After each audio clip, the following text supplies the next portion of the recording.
La geek de service. Aujourd'hui, je vous parle de la réalité augmentée.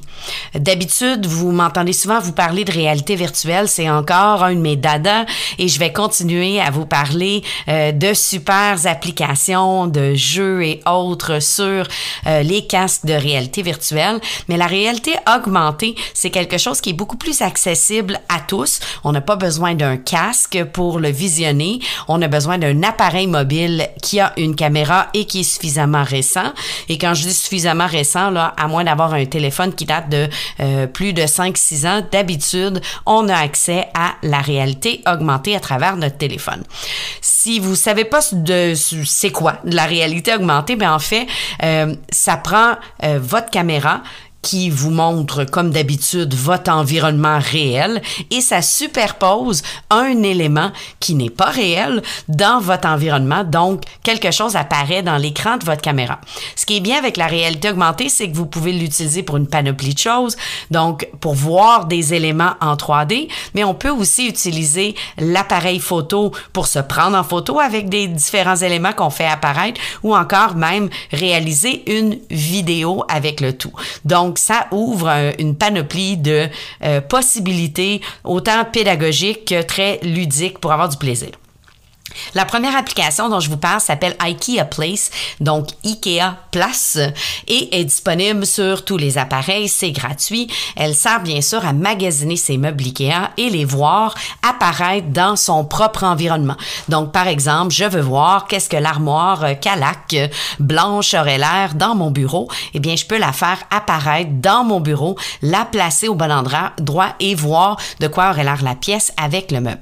Bien sûr, elle n'est pas destinée à une intention pédagogique et je sais que j'ai plusieurs enseignants qui me suivent sur le balado, mais je dois avouer que moi, quand je vois des applications comme ça qui sont pas destinées à l'éducation, j'ai parfois mes petites antennes de profs qui sortent pareil et je peux très bien imaginer les élèves, par exemple, décorer un endroit de leur rêve, par exemple, refaire la classe ou autre, ou encore faire la pièce où ils verraient leur personnage préféré se prélasser en lisant un livre, par exemple, et soit prendre des photos, soit se prendre en vidéo en décrivant la pièce, par exemple. Là, c'est la prof d'anglais langue seconde qui parle, mais j'imagine que plein d'enseignants auraient plein d'idées. Sinon, ben, c'est bien chouette pour magasiner et ça fait la job de ce côté.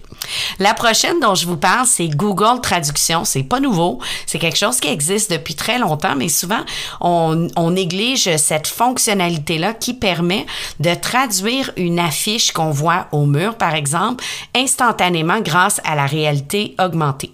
Donc, ce que ça va faire, je vais pointer ma caméra et le texte qui est écrit, par exemple en portugais, ben va s'écrire dans la langue que j'ai sélectionnée, l'anglais, le français ou autre.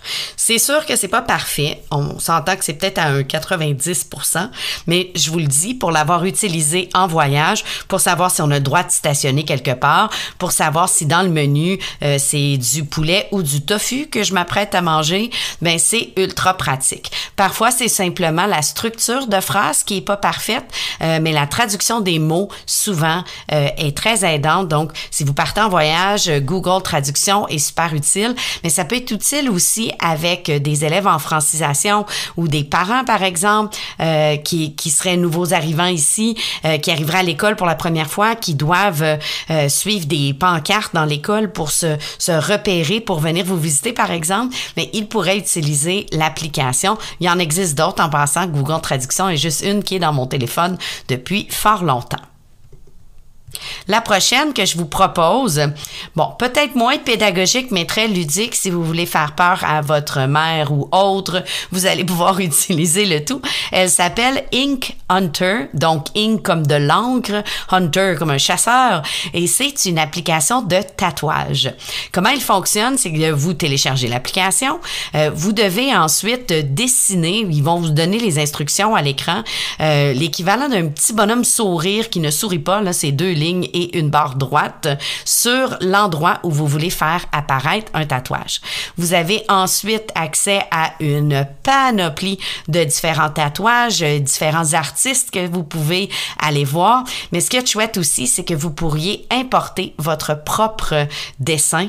Donc, vous pourriez faire le dessin sur une feuille ou sur, par exemple, un iPad ou autre, et ensuite transposer ce dessin-là en tatouage sur vous-même. Donc, vous pourriez vous faire le petit symbole sur votre avant-bras, par exemple, et faire apparaître le tatouage, ou encore sur votre épaule ou autre. Ça va toujours mieux de le faire peut-être à deux parce que c'est difficile de tenir la caméra, prendre la photo et tout. Donc, vous pourriez demander de l'aide surtout. À chaque fois que je la présente, celle-là, il y a toujours quelqu'un qui fait une blague à sa mère. C'est pour ça que j'ai dit ça au début. Et qui lui envoie, regarde maman, je viens de me faire tatouer ça, et ils choisissent quelque chose de tout à fait très drôle. Donc, vous pourriez vous en servir pour, bien sûr, d'un côté ludique. Moi, je le ferais avec des élèves, par exemple, leur faire dessiner quel serait le tatouage d'un personnage de roman, par exemple, et de le faire apparaître et ensuite prendre en photo et faire une galerie d'images créatives. Donc, Ink Hunter, qui est disponible sur les plateformes Android et Apple également. La prochaine s'appelle Google Arts and Culture. Vous allez y retrouver plusieurs outils intéressants.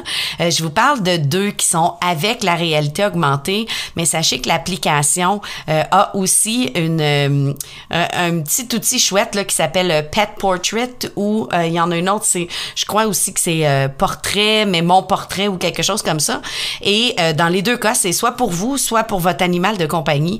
Vous ajoutez une photo et l'application va chercher parmi tous les œuvres d'art que contient Google Arts and Culture et va vous trouver votre équivalent ou l'équivalent de votre animal de compagnie préféré. Ce n'est pas de la réalité augmentée, donc c'est pour ça que je passe tout de suite à autre chose, mais allez l'essayer dans les rassemblements familiaux, c'est toujours c'est toujours quelque chose de très plaisant.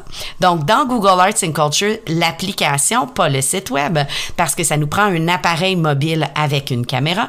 Vous en avez un qui s'appelle Art Filter, qui vous permet de vous transformer en œuvre d'art. Par exemple, d'être The Scream de Munch ou de la Mona Lisa, par exemple. Et là, vous superposez, dans le fond, votre vidéo à celle de l'œuvre d'art et vous la faites parler et vous l'animez.